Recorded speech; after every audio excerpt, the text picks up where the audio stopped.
and welcome to Veteran Showcase. Each week we dive into a veteran's life and explore their pastime, looking both at their glory and hardships.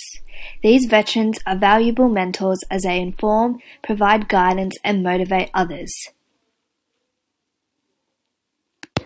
Today's veteran is William John Rendell Scott, insurance manager, soldier and old guard leader. So let's take a look into his life. William John Rendell Scott was born on the 21st of June 1818 at Binagra, New South Wales. He is the eldest child of Donald Allen Hyde Scott, an English-born bank manager, and his Sydney-born wife Maria Caroline Nestreet. Educated at Sydney Grammar School, Scott was managing an insurance company branch when he enlisted in the Australian Imperial Force in May 1915 and serving with the 19th and 20th Battalions in France. The Battle of Somme was one of the bloodiest campaigns in the First World War, which took place between the 1st of July and the 18th of November 1916 on both sides of the River Somme in France, between British and French empires against the German Empire. Scott served with the 19th and 20th Battalions, and his work at Flers was to earn him a Distinguished Service Order on the 14th of November 1916. The village of Flers in the Somme Valley in France gave its name to a series of attacks launched by one Anzac in November 1916. By this time, the Somme battlefield had been swamped with rain, and the attacks were made in brutal conditions. The attacking waves of troops were sucked down by heavy mud and thus unable to keep up with their artillery baggage and became easy targets for German machine gunners and riflemen. Twice mentioned in dispatches, Scott was a fighter whose courage was without dispute. A colourful character with a devilish die-hard streak, he was wounded in France and in April 1917 was promoted to major. Scott had no intention of pursuing an army career on his return to Australia and instead founded an insurance brokerage in Sydney. But the world of business could not compete with military matters. He was a strong supporter of veterans organisations and occasionally found a role for himself in local militas. Perhaps bored with his professional responsibilities and secretly missing the thrill of battle, his right-wing tendencies grew even more extreme. At one stage, he formed a white army to counter Australia's increasingly militant socialist and trade union movements. Scott became deeply concerned about the possibility of socialist revolution in Australia and was an active speaker in various Empire Loyalist and Returned Soldiers organisations. In 1921–23, he held an executive office in the King and Empire Alliance. In 1926, he joined the committee of the Constitutional Association of New South Wales. He was also prominent in the foundation of the Sydney branch of Legacy in 1926. And in 1929, topped the voting for membership of the State Council of the Returned Soldiers and Sailors Imperial League of Australia. In April 1935, Scott joined military intelligence and under Lieutenant Colonel J. M. Prentice, directed a civilian subgroup which worked closely with the New South Wales Police Commissioner, W. J. Mackay.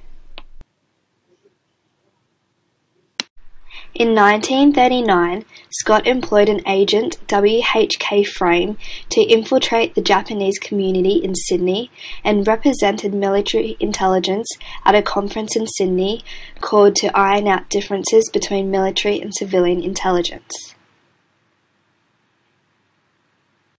In June 1940, Scott was appointed to the General Staff in Melbourne and from February to May 1941 commanded the Guerrilla Warfare Training Centre for Independent Companies at Wilson's Promontory.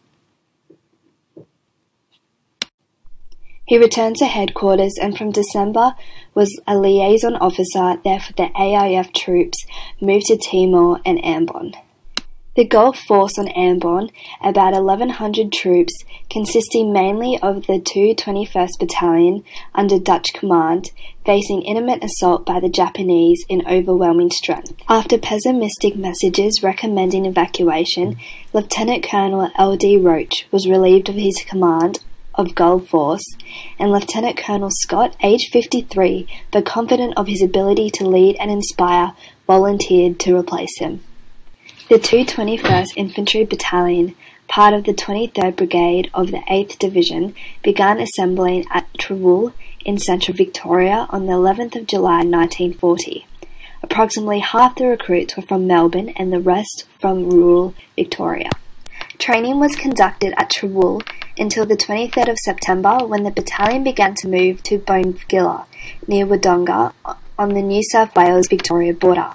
It made the 235-kilometre journey on foot, arriving on the 4th of October. The 221st Battalion began arriving at Darwin on the 9th of April. Its 9-month stay was not a happy one, and the primitive facilities, isolation and mundane garrison duties lowered morale.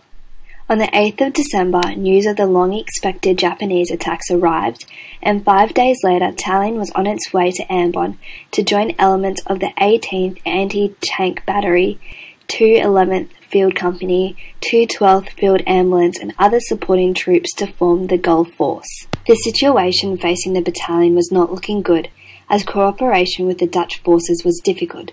Transport, air and artillery support and reserves of rations and ammunition were limited, and the combined Australian and Dutch force, numbering 3,700 troops, was likely to be overwhelmed by the larger Japanese force.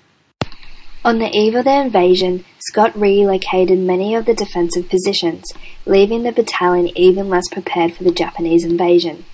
3 battalions of Japanese infantry and a battalion of Marines landed on the night of the 30th of January 1942. Within 24 hours, the Dutch forces surrendered. Despite instances of brave, determined resistance, the 221st could not hold back the Japanese. On the 2nd of February, B and C companies were massacred around the Lahar airfield.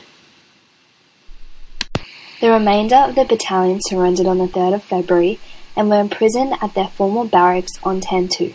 In October, he and about 1/3 of the Australian prisoners were transferred to an island of Hainan.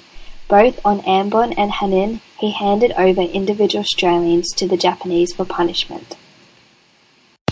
Conditions for the prisoners on Ambon were harsh, and they suffered the highest death rates of any Australian prisoner of war. A contributing factor was the transfer of all but a small number of medical personnel to Hainan Island on the 25th of October 1942. Following the end of the Second World War, surviving members of the 221st began evacuating on the 10th of September 1945, and those on Hainan began 2 days later. The 221st was formally disbanded later that year. A recent historian has remarked, Scott seemed intent in his reports of the 1946 to destroy the reputation of 221st Battalion and its former command officer. Most of the survivors despised Scott, who never attended a battalion reunion.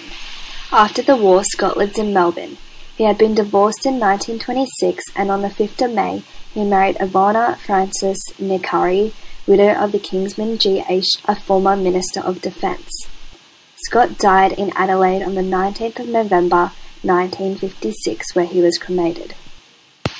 Personal and professional relations with Scott were often strained. He was proud of his reputation as a soldier and a leader of men, and expected others to recognise his status. Sadly, his ambition and restless energy were to be his undoing. Scott's early military experience might have earned him a reputation as a fearsome soldier, but it proved of little benefit a quarter of a century later, when he renewed lust for combat contributed to the disaster that was Ambon. So that's tonight's veteran, Lieutenant Colonel William John Rendell Scott. His glory and downfalls have been highlighted, and we hope this has been a valuable lesson to all. Tune in next week for a new Veteran Insight.